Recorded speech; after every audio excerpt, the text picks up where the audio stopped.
नंदी लड़े भौजैया से भौजैया से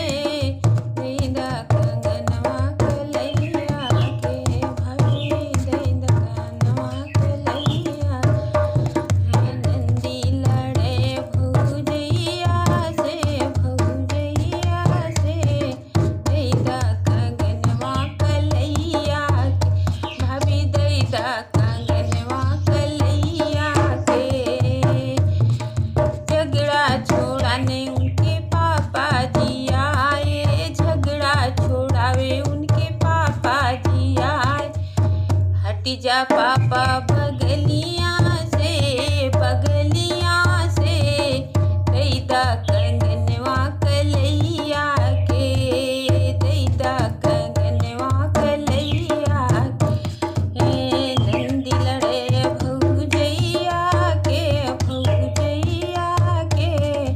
दैदा कंगनवा कलैया के भाभी दैदा कंगनवा कलैया के